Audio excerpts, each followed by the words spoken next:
Behind me was once Carolyn Lewis's mobile home, but because of great decisions by her and her family, they're still alive. As soon as I get the road cleared, more snow blows in on top of that, and that is making road conditions very treacherous. Signs of maybe some strong winds right around the Kevel area that will continue to push to the northeast at about 30 miles an hour. The line just got here about 5 minutes ago, and on the front edge, we did have some winds. I would estimate they probably blew between 40 and 45 miles an hour. Watch these little showers that pop up, and they are surging very quickly to the north. That's a sign that the moisture is really feeding that line. Reports of wall clouds as this continues to push to the northeast, but no reports confirmed yet of a tornado. Those very large hail numbers really just south of Breeze and then just east of Mascoutah. It was an absolutely beautiful afternoon. I guess the one complaint would be those strong south winds, but we can't complain too much. It's the middle of January and temperatures today we're in the low to mid 50s. A lot of sunshine. The time lapse this afternoon looking west out of Marion. You can see for much of the day hardly a cloud in the sky, and high temperatures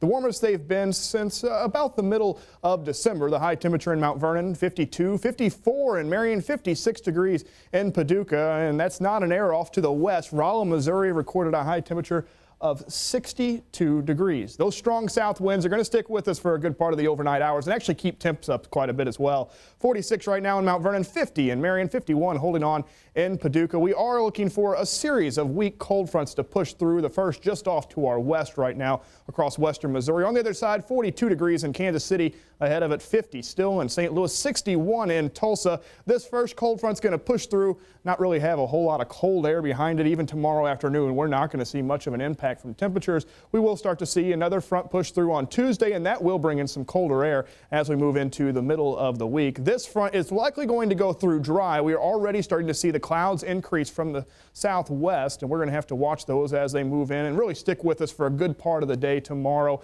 As I mentioned, though, not really expecting much in the way of rain. You can see all the clouds that pushed up. You look to radar, though, and the rain really across parts of southern Arkansas, and that's actually going to slide off to our east. Some areas western Kentucky, really close to the Kentucky-Tennessee line, could see an isolated shower tomorrow morning. For most of us, we're not going to see really anything in the way of moisture. I know there's a little bit of rainfall now showing up off to our west. That's actually going to go to our north. But today we start off at 31 degrees. Our high temperature this afternoon, 53. Our normals run from 23 to 40, and our records run from 18 below to 72. That 72 set back in 1916, and this is really the first of a series of cold fronts. This one pushes through around midday tomorrow, and I stopped it here around 11 a.m. You can see all the clouds over us, and you can see the isolated shower very close to the Kentucky-Tennessee line, but it does go through dry. Clouds hold on for a good part of the day. Then by Tuesday, we're actually watching for another cold front to push through. This one's going to go through likely dry as well. Once again, can't completely rule out the chance for an isolated shower. But also, once again, we're going to see a lot of cloud cover. This front, though, does have some colder air behind it, and that is going to push in here for your day on Wednesday. Tomorrow, temperatures actually could be a degree or two warmer than today, and once again, we will see fairly strong winds likely tomorrow out of the west, whereas today they were out of the south. On Tuesday, though, once that front pushes through, temperatures likely dropping a couple degrees still, though, even in the afternoon, expecting high temperatures generally in the middle 40s. For the day tomorrow, breezy conditions, mostly cloudy skies for the first half of the day. Temperatures starting off in the low 40s, warming up to 53 degrees. We will start to see a few breaks in the clouds late in the day. Those winds will actually start to calm down just a little bit as we start to head into the afternoon. But we could see wind gusts in the morning. Once again, southwest winds, even 20 to 25 miles an hour. Another chance for an isolated shower on Tuesday, and the winds and the breezy conditions going to stick with us really all week long. We see that very often when we see those large swings in temperatures. 46 on Tuesday, the cold day on Wednesday, struggling to make it into the mid-30s, but then we warm back up. Winds already switch on Wednesday afternoon back to the south. By Thursday, we're warming back up into the mid-40s, but then another system rolls through and we go back to being cold on Friday. Behind me was once Carolyn Lewis's mobile home, but because of great decisions by her and her family, they're still alive. We're fixing to go out the door when my sister called and said that it had hit Brookport. As the storm approached, she made a last-second decision to lead her daughter and grandkids to take cover under this bridge down the street. The wind hit and knocked me and the baby to the ground, and I couldn't get up.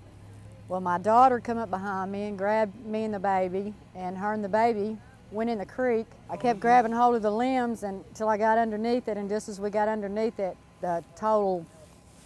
you could see the wind and hear the stuff above us. They held on for dear life as the storm passed, then walked down the street to see the destruction. Lewis's mobile home is flipped into a tree and torn apart. The family's belongings are scattered in the backyard. Many of the neighbors' homes look the same, leaving her grateful this small bridge saved their lives. I've lived here my whole life and we knew it was there, and that was our basic plan.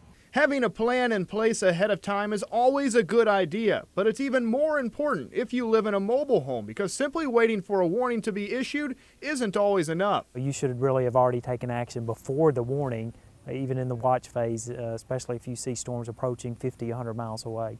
Rick Shanklin with the National Weather Service in Paducah was surveying damage this afternoon in Massac County. Much of the wreckage was from mobile homes. There's no option except to leave the mobile home, period. Even if it's tied down on a block foundation, yes, those things help, but your plan of action should be to go to a much safer shelter nearby. And having that plan in place and taking cover under this small bridge likely saved the Lewis family's lives. In Massac County, Nick Hausen, News 3.